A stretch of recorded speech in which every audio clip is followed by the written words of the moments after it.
Just over 2 hours from New York City, Windham has historically presented itself as a convenient regional getaway during the cold winter months. But in the past couple of years, the resort has undergone a radical rebranding.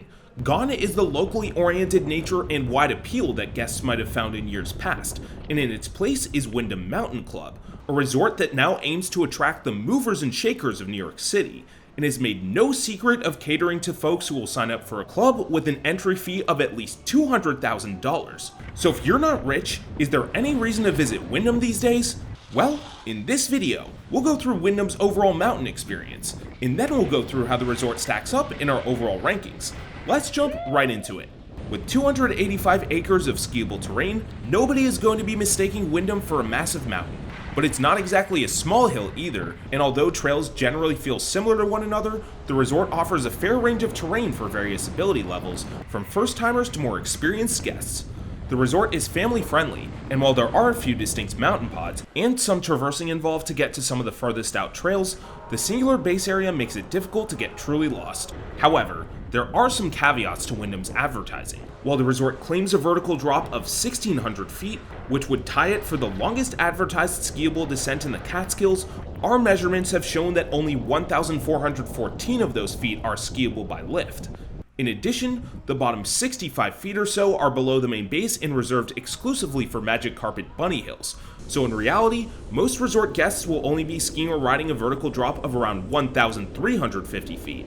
For context, this is about half of the drop of some of the tallest and best ski resorts in the Northeast. While only about a fifth of Windham's terrain is rated as green, the resort is a solid choice for less experienced skiers and riders.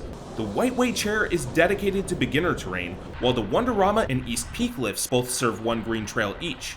While the main resort summit doesn't offer any green runs, the upper wraparound Blue Trail could easily be mistaken for a green at many larger East Coast mountains. The same is true for most of the blues off the Wonderama Chair. For those who are just learning, there's a dedicated bunny hill area to the side and below the main base lodge with several magic carpets, as well as a separate learning chairlift on the other side of the base area. Windham offers a range of groomed blue cruisers for intermediate guests. Nearly every blue rated trail is congregated off the West Side 6 chair, and they all feel pretty interchangeable. But the resort also features slightly steeper blue-black trails in other mountain areas that are more distinctive and more reminiscent of blues further up in Vermont. But ultimately, intermediate guests will likely find themselves lapping the West Side pod, and visitors of this proficiency may start to get bored after a day or so at the resort. Guests will really start to grow out of Windham's terrain once they're at the advanced level of proficiency. It would be a stretch to say that single black runs feature anything more than a typical intermediate pitch. Most of them would likely be marked as blues at any major Vermont resort. The resort's double blacks do have some respectable steep pitches, but they're quite short. These pitches tend to be really icy, and at most times, the most challenging aspect of the mountain is digging in your edges here so you don't wipe out. If you're looking to get your leg day in, you won't find it at Windham. Black and double black runs are regularly groomed, and as a result, the opportunity to do mogul runs is rare. But what Windham lacks in difficult terrain, it makes up for in its lift network. Now that the Whiteway Triple has been replaced with a detachable quad, every section of the mountain, save for the bunny hills, is directly served by a high-speed lift. Even the Wonderama lift, which is mostly a helper lift for the six-pack, is a high-speed quad. This is rare for a resort of this size and makes Windham a go-to for quick laps. Speaking of quick laps, while Windham has historically been an unsurprisingly crowded day trip option for New Yorkers, that's now changed significantly. In the past few seasons, the resort has taken several steps to control access, and lines have gotten much less severe as a result.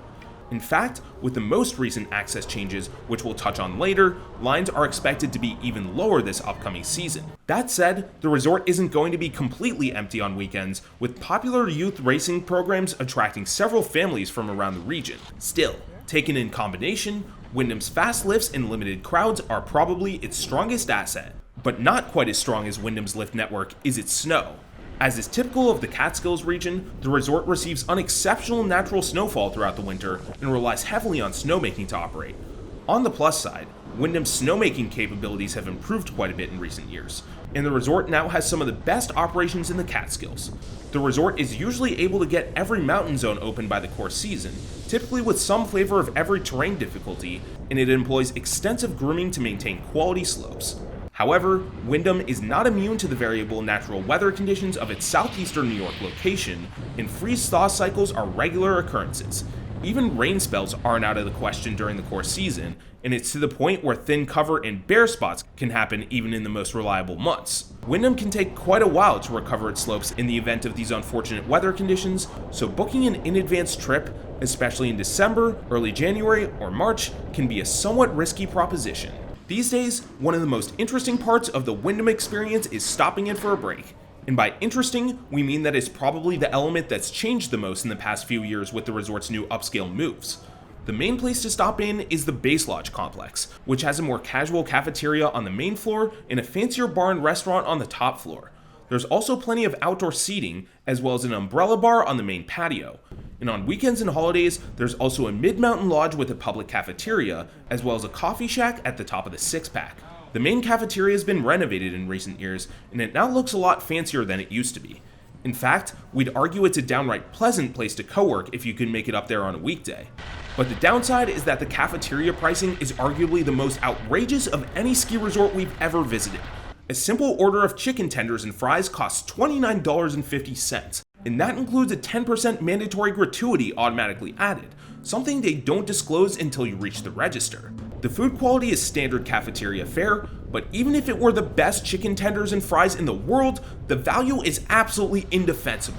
And speaking of value, we have to discuss the amenities that are reserved for those who sign up to be members of the exclusive Windham Mountain Club. Confusingly, the resort both refers to the public ski area and the members-only club by the same name in their marketing materials, but you are most certainly getting a different experience if you put down money to become a member. If you do sign up for the official club, you get access to a private gym, a spa, and 2 private restaurants, one at the base and one at the Mid-Mountain Lodge. In addition, you get the ability to take a private snowcat to that Mid-Mountain Lodge for dinner after the slopes close. Is that all worth the $200,000 entry fee? We'll leave that up to you. But one thing pretty much everyone will agree on is that Windham is not getting any of its exclusive club memberships because of the views. The mountain's aesthetic can best be described as plain, with a modest vertical drop, relatively uneventful footprint, and limited scenery in the distance making for an experience that isn't ugly, but won't get anyone's heart pounding.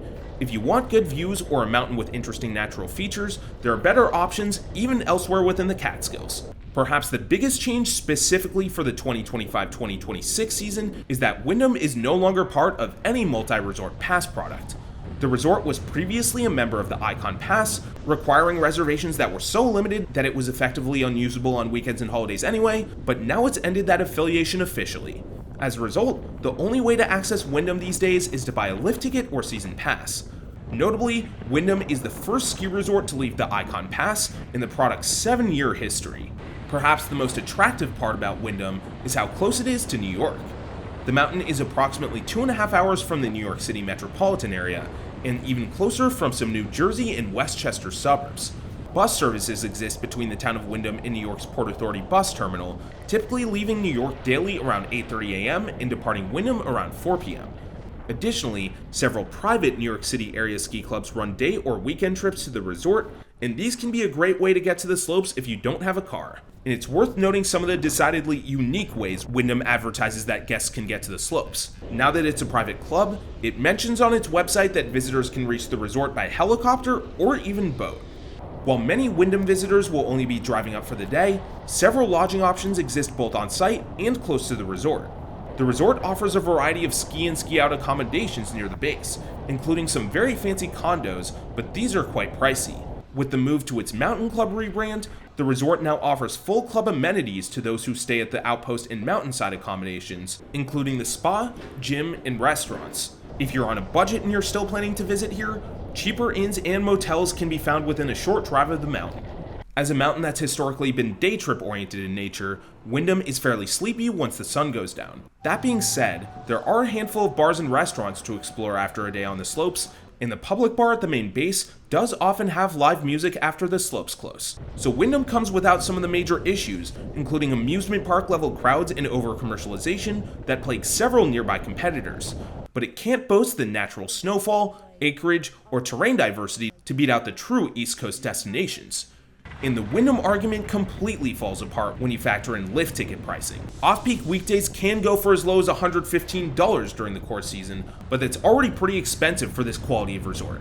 But for weekends, which is when most people will be able to visit, one-day tickets start at an absolutely insane $155. And if you go on a holiday or wait until the last minute to buy, it's an unconscionable $225, making Windham perhaps the worst value one day of skiing anywhere not just in the region, but perhaps in the world.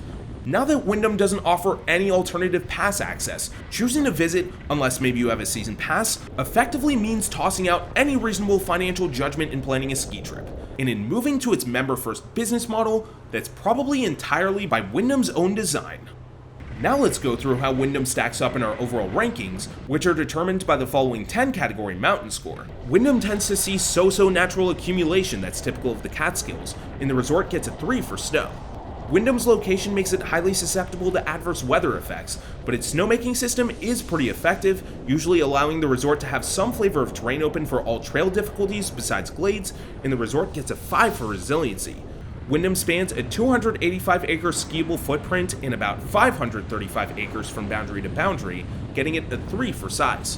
Windham's terrain isn't so boring that every trail feels exactly the same, but there's only modest variation, and the resort gets a 3 for terrain diversity. Windham has a couple of short, steep trails, but nothing that an advanced skier or rider wouldn't be able to tackle confidently, at least if it isn't overly icy, and the resort gets a 3 for challenge. Windham offers high-speed lift service everywhere except the Bunny Hill, including some redundancies, although none of them are covered, and the resort gets a 9 for lifts. Windham has gotten a lot less busy in recent years, and while there's no escaping the New York crowds during the most in-demand days, including popular racing programs on weekends that aren't going away even with Ikon's disappearance, the resort now gets a 7 for crowd flow. Windham does have some nice lodges, but they're overpriced and partially closed off to the public in spaces now, and the resort gets a 5 for facilities. Windham is a pretty straightforward mountain to learn once you've taken a few laps, but there are a few runs where catwalking is required, and the resort gets a 7 for navigation. And finally, mountain aesthetic. Windham gives much more of a regional hill than a big mountain vibe, and there's little visually that makes it special, giving the resort a 2 in this category. These categories add up to a score of 47, placing Windham 3rd in New York and making it our top peak in the Catskills. Yes, Windham has better lifts and fewer crowds than the other resorts in its vicinity, but it's double the price of all its nearby competitors assuming you buy access in advance, and no matter how fancy the infrastructure gets, it will never have the big mountain chops of the best resorts in the state, Gore and Whiteface.